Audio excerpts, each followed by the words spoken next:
Still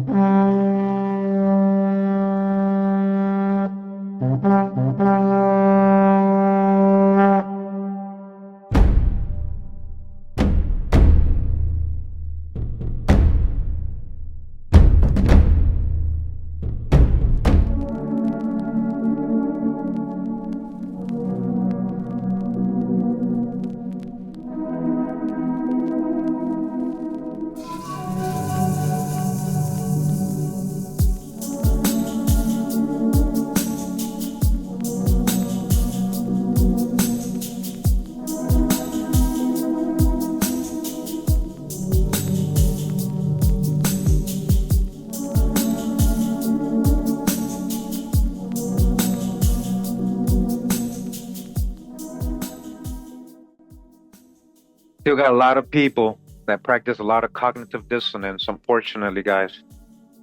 And they still try to debate the word swarty to me. It doesn't just mean a tan, all right? I've shown so many different dictionaries and etymology pages, books, showing you what it really means and how it got applied in different ways. And in different ways to dark-skinned people, which includes so-called black people throughout history.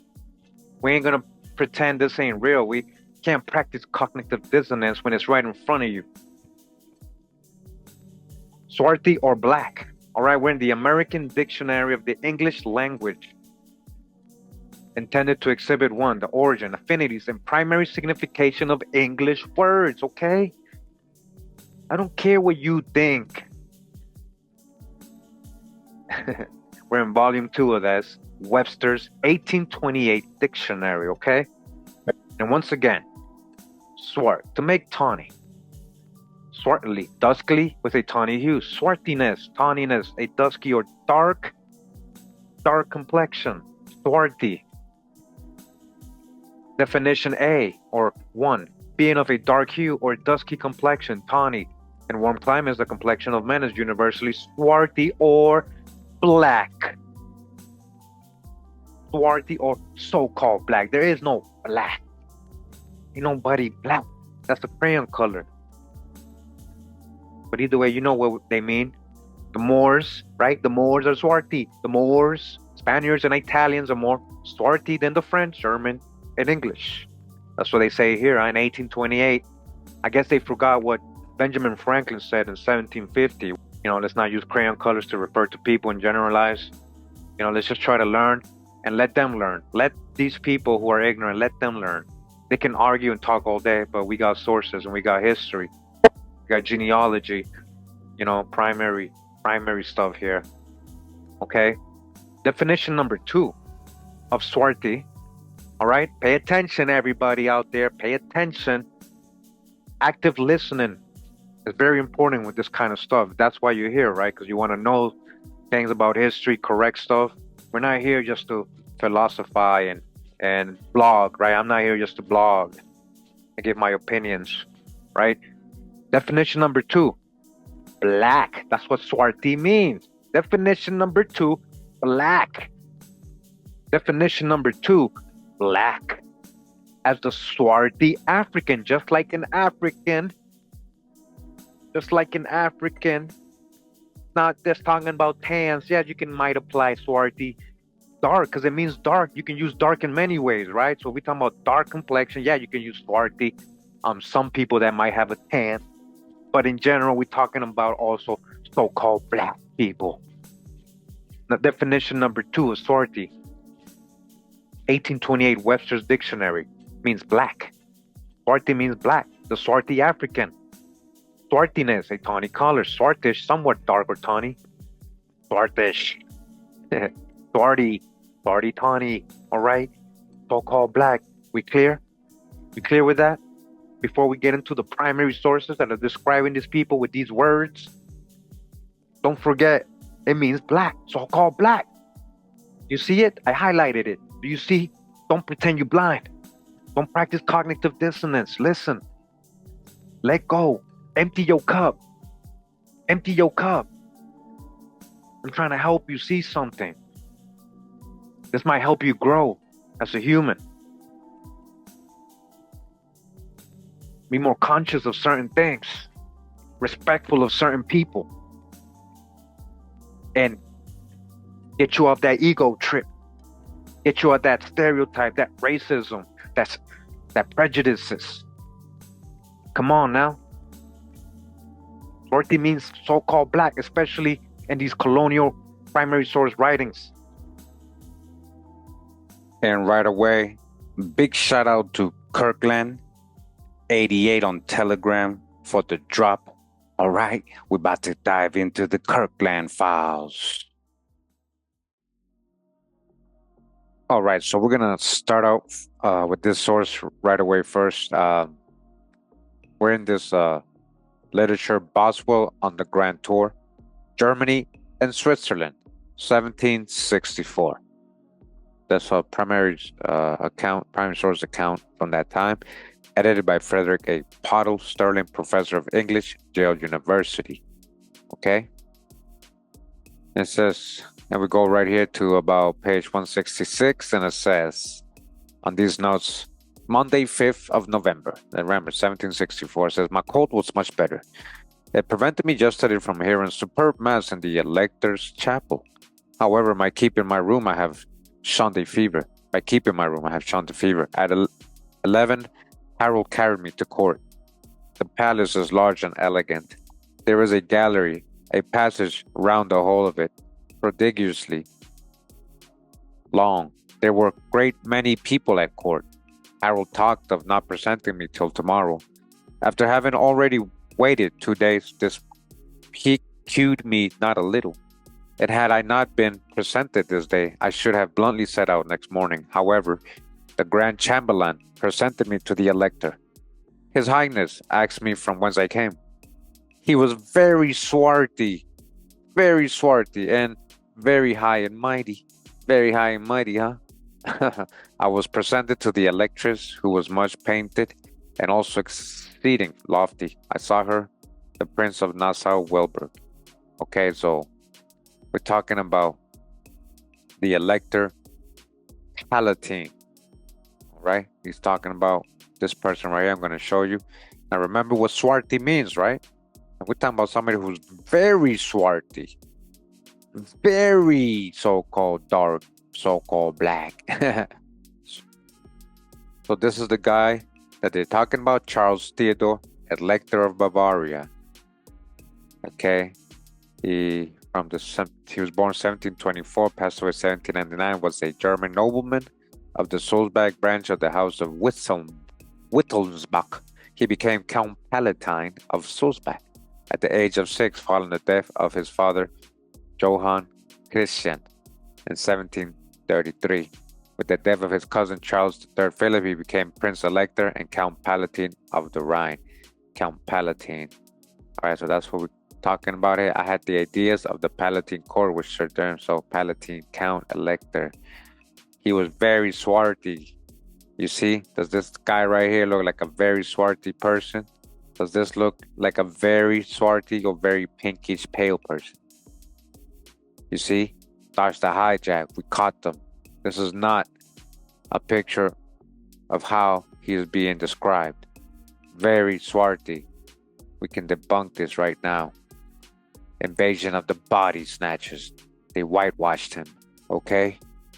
Because he is very swarty, very so-called black, very dark-skinned, very dark complexioned.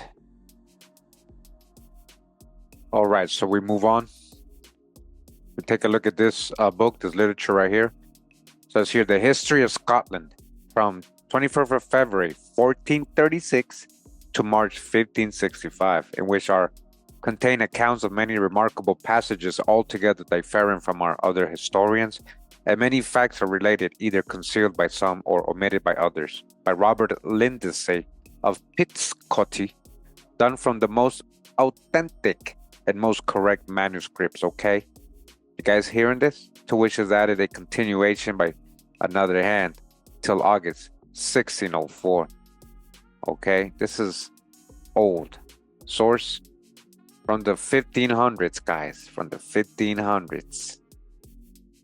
And I just want to read here in regards to Agnes of Dunbar, or Black Agnes. But first, let's talk about what she's from. It says, but now, since it has changed us to speak of the translation of the House of Moret from the Dunbars to the Douglases, Douglas is Dun, and Douglas means black. It all means black. I think it expedient to speak of the diversity of surnames that have joy sped the same with great laud and praise since King Robert I, even unto this present time, who bear themselves right wisely and mannerly both in peace and war. In old times, Robert the Bruce gave the earldom of Murray to his own sister's son, Sir Thomas Randall of Stratdown, knight chief of the clan Allen, whose works can testify his life in the 14th book, rehearsed before in this same history, and failing of him and heirs of his body, that it should return again to the crown. This Thomas had 2 sons, but I cannot tell who was their mother.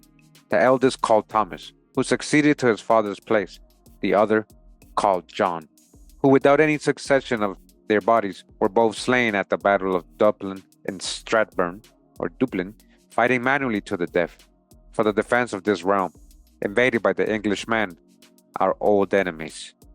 He also had 2 daughters, of whom the eldest was called Black Agnes. What? She was called what? Black Agnes or Agnes? By reason she was black-skinned. Black-skinned, dark-skinned, guys. This Agnes was a woman of a greater spirit than it became a woman to be, who was married upon Patrick, Earl of March. The second was called Gillis and was married upon John, brother to the Earl of March, and bore to him George, who succeeded King George, huh? So Black Agnes, or Agnes as it says here. Okay, I just want to read a little bit about her, guys, so you guys can see. Agnes, Countess of Dunbar. It says Agnes Randolph, Countess of Dunbar. She was born in the 1300s, guys. She was known as Black Agnes, you see? Black Agnes, we just read for her dark complexion. Because of her dark complexion, they do mean dark when they're saying black there in that source from the 1500s. It doesn't always mean pale. A lot of people try to debate that with me. And I'm trying to tell them that was in 1828's Webster Dictionary. Show me one before that. And it means not just all black, but all white too. Anything without color, like all white has no color, just all white, like a bright room. Either way, as you guys can see, even in Wikipedia it's telling you Black Agnes. So why are you drawing her pale skin right here? If she's Black Agnes, because of her dark complexion, why are you drawing her pale skin and everybody else pale skin? You see how they whitewash history. Okay?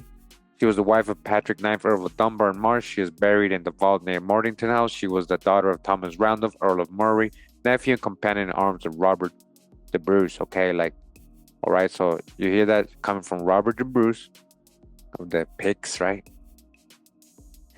King of the pigs. And remember, we got all this about them being swarty in the book Ancient and Modern Britons. Okay, so it's all more correlation. Again, dark complexion. She was black-skinned. She was black-skinned. Black Agnes. Okay, book from the 1500s. They whitewashed her too. Invasion of the Body Snatchers. All right, we're going to go on to now another book here. It's called The Works of the Honorable Robert Boyle, in 6 volumes, to which is prefixed the life of the author. And this would be volume 6. Okay, volume 6. And this is from 1772. All right, 1772. And this right here is in regards to the Queen of France, Marie Therese, wife of Louis XIV, mom of the Black Nun. All right, you guys know I got the video, but let's just read a little bit here. It says, the Queen of France is brought to bed of a daughter of 8 months, which has the shape of a Moor. She has the shape of a Moor. Say, what? What do you mean the shape of a Moor?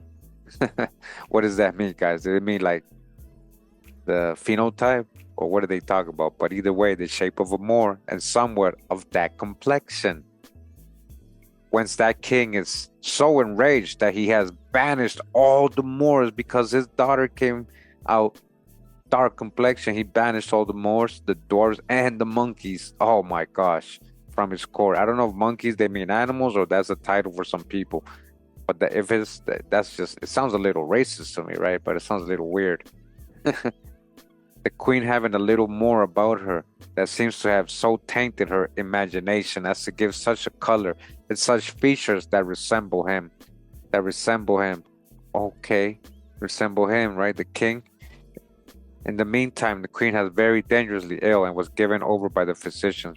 But that Madame de Fouquet came and presented medicine, which she exalted highly as such, and one that would infallibly cure her by bringing away the secondina, which has cast the queen into such convulsions as made her case appear desperate. All right, so it's like in her dying bed, and remember that she supposedly had a baby that was born the exact same day of, as you guys can see here in this video, Princess Louise Marie Therese of France, the nun, the black nun of Moret. So the baby supposedly died. Right, this baby supposedly died. Okay, and that's not true. The baby didn't die. It became that black nun of Moret. Right here, there's a primary source description of her. It says there was in the transactions of Paris during the little time I stayed there, for as soon as I found myself able to walk, I set out in good earnest to Sicily. But not being quite well enough to ride post, I made but short days' journeys. I laid the first night at Melun, and did in the next day at Moret, which is a village near Fontainebleau, with a covenant where they say that the Negro princess, right, it just told us, she came out looking like a Moor. Right? And the video we were reading here from my video, right, from 6 months ago is letting us, of whom the Queen Marie Therese was delivered is a nun. See, the daughter of Marie Therese, who they said in this same book, right, that came out looking like a Moor, correlating with this book. Okay, this is, again, the video, guys, if you don't know, if you not remember the Black Nun of Moret. We have a lot of references of the same kind of stuff in this video, right? But this is just a whole other source we're going through right now, as you guys can see. And I have another one, all right? I have another one. So, in the book Correspondence of the Family of Hatton, being chiefly letters addressed to Christopher, 1st Viscount Hatton, AD 1601 to 1704, edited by Edward Maundy Thompson, Volume 1. All right. On page 44, we get how the King of France will appear further in this affair is hard to guess, but the reception of G. Little Lady Fitzarden was very courtly, and they have sent another. I note now who sends in G. quality. He went of envoy extraordinary by way of return to his complaint, which I should tell you by the by was pretended only for to visit the Queen of France, who was upon the matter of a dying, and was brought to bed of a child, some say all black. Her child was what? All black, others mulatto only, but it is very odd, most certainly. I have heard half black and half white. All black, so-called black. Again, that is Princess Louise Marie Therese. That's her. She became the Black Nun of Moret. That's where they hid her.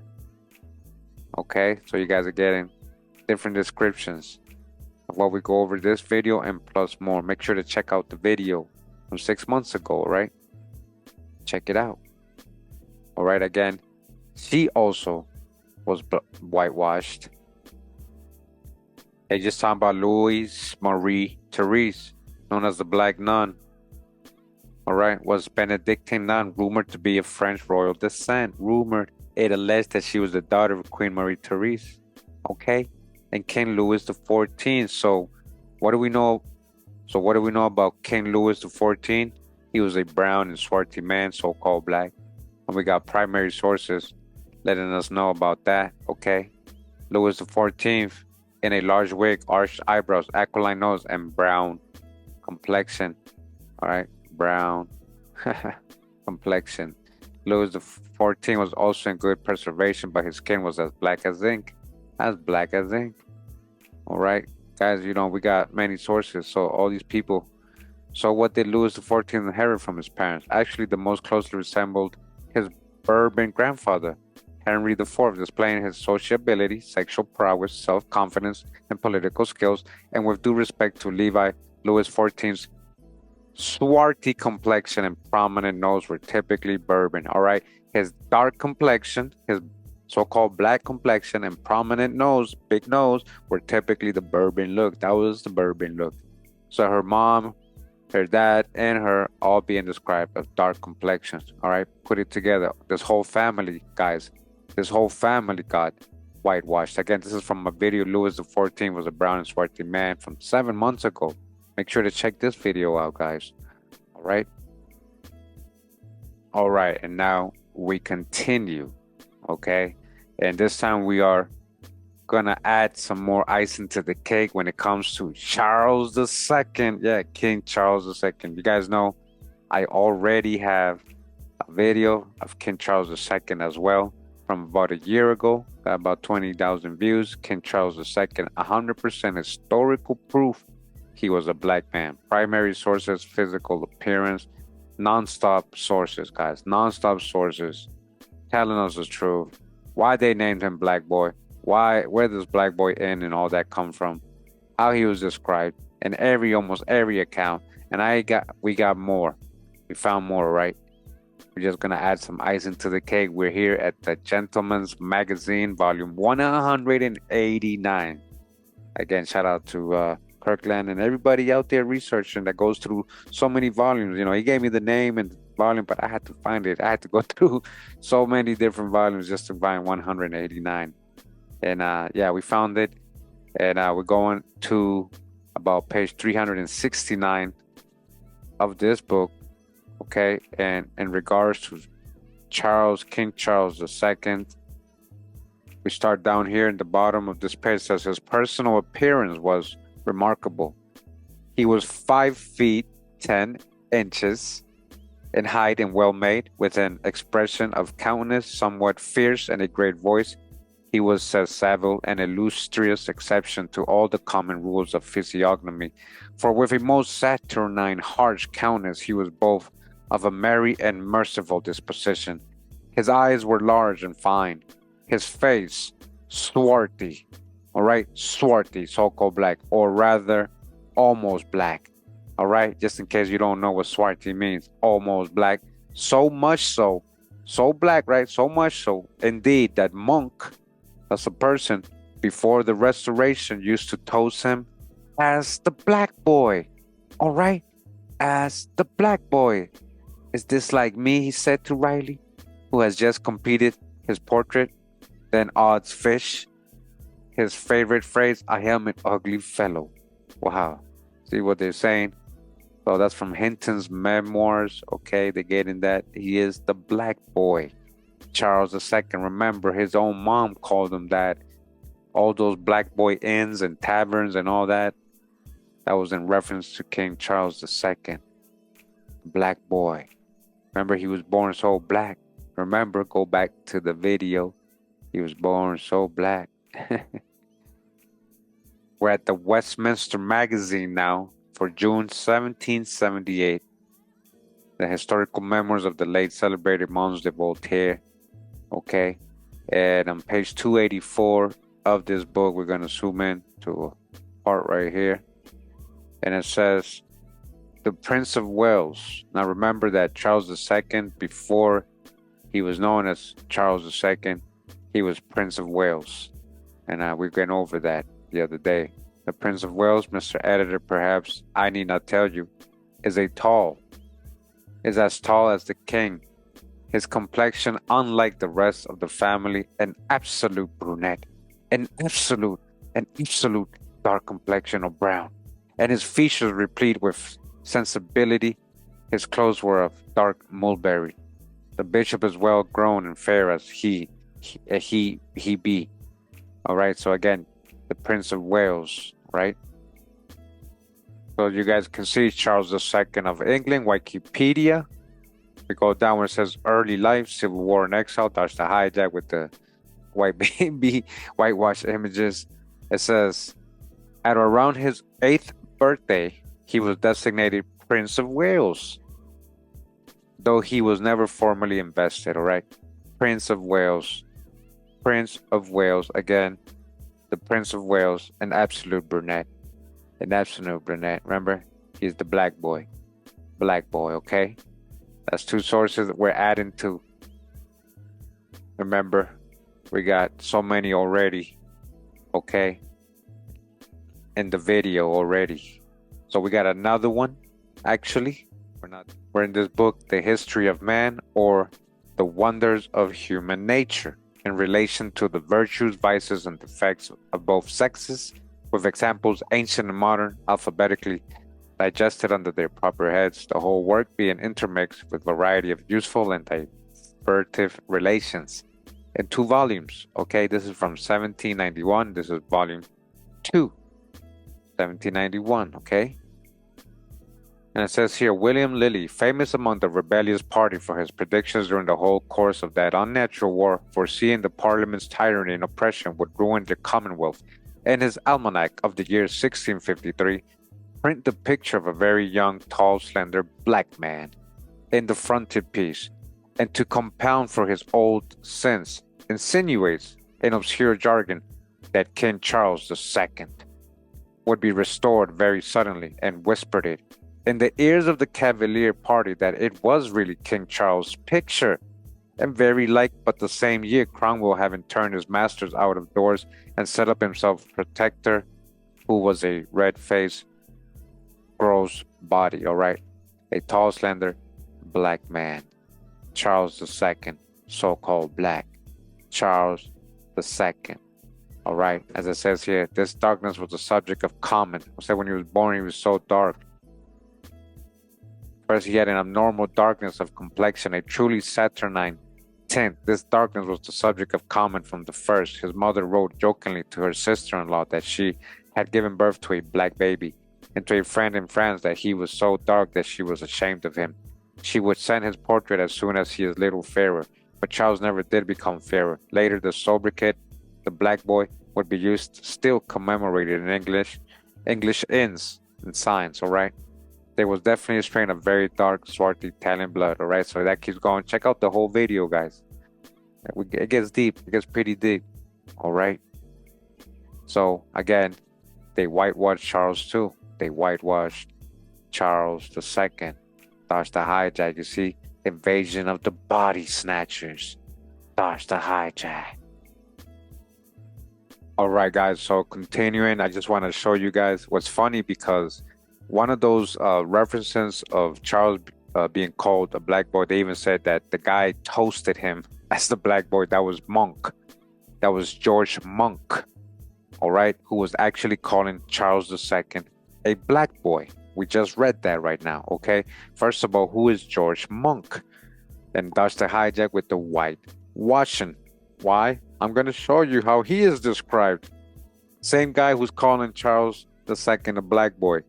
He's also, you guys are going to see. So Charles Monk's first Duke of Albemarle was an English military officer and politician who fought on both sides during the Wars of the Three Kingdoms, a prominent military figure under the Commonwealth. His support was crucial to the 1660 Stuart restoration of Charles II, all right? So before the restoration or whatever we just read earlier, he was posting him the black boy. He was calling Charles II the black boy, all right? George Monk. So what does it say about George Monk in this book right here? All right, volume 2. Page 185 of this book, it says here, George Monk, soldier, sailor, and politician, created the first Duke of Albemarle, okay? Died in 1670. 3/4 length, seated 3/4 to the right, short, dark hair and mustache, very swarty complexion, all right? Very dark complexion, very so-called black. Very, very swarty complexion, all right? They whitewashed him too. They whitewashed him too, okay? Very swarty complexion, large white cravat in armor, his our hand not seen, his L grabs a batoon red sword belt, okay? George Monk, again, George Monk, first Duke of Albemarle, okay? Very swarty. He was a black man, so-called Negro. Very swarty, very dark complexion. Does this look like a very dark complexion man to you? No, they whitewashed him. That is not a very dark complexion man. You see, they whitewashed him too. You gotta dodge the hijack. He was very swarty complexion. All right, here for the dismount. All right, we go to this book. It's in French, but it's called Histoire de Henry the Eighth. So history of Henry the Eighth. Et du Chisme de Inglaterra. All right, this is the cover. You guys can see, and it's volume 2. All right, volume 2, 1847. We go to page 373 of this book, and this is in reference to Annie de Cleves, or Annie of Cleves. All right, before we go, it says Annie of Cleves, it says, was Queen of England, in case you don't know. Queen of England, from 6th of January to 12th July 1540, as the fourth wife of Henry VIII. Later was known about Annie before 1527. Yeah, they don't want you to know. When she became betrothed to Francis, Duke of Bar, son of heir of Antoine, Duke of Lorraine, although their marriage did not proceed, all right? So, a Queen of England, an ex-Queen of England, so you can know Anne of Cleves, right? And this is in French. So what we're going to do is we're going to grab all this right here. We're going to probably grab these 2 paragraphs, okay? Let me just show you what he's saying about her and what he's complaining about. Okay, so we go to Google Translate. We put detect language. We hit paste, and it gives us the English translation. As you guys can see, it says, "How do you like her?" asked the king to Lord Russell, whom he had summoned in the morning before leaving for Greenwich. "Is she fair and beautiful as she was painted to me? Tell me the truth." And so he's like, uh-oh. He's like, you gotta tell me the truth. Is she actually pale-skinned, fair, and beautiful? "She is not fair," said the courtier. "She has the complexion of a brunette." All right, when you have the complexion of a brunette, guys, that's brown. Many so-called black Americans are brunette complexion, brown, brunette, brune, black, so-called black, dark. Brunette is dark complexion, okay? And taking the hand of Lord Russell, whom he had just questioned piteously, Henry cried out, "My God, who can I trust? She hardly resembles the portrait I was given. It is an infamy. How could I have been deceived like this? I do not like her at all." You guys hear that? Henry VIII is literally complaining because they gave her a painting or a portrait of her. They had painted her pale skin. And then Lord Russell told him, no, she's actually so-called black. She's dark complexion. She has the complexion of a brunette. And he got mad. He's like, oh, I don't like her anymore. How could they deceive me? Not only you, Henry VIII, they have deceived all of us, right? They have deceived all of us. She got whitewashed as well. She's been whitewashed as well, Anne of Cleves, okay? Because she has the complexion of a brunette. The complexion of a brunette. All right? And that's where we're going to end it today, guys, here. Again, shout out to Kirkland for the investigation. Quick video here into the Kirkland files. Black Europeans have been whitewashed. Invasion of the body snatchers. Much love and respect. Pura vida, mi gente. Wow.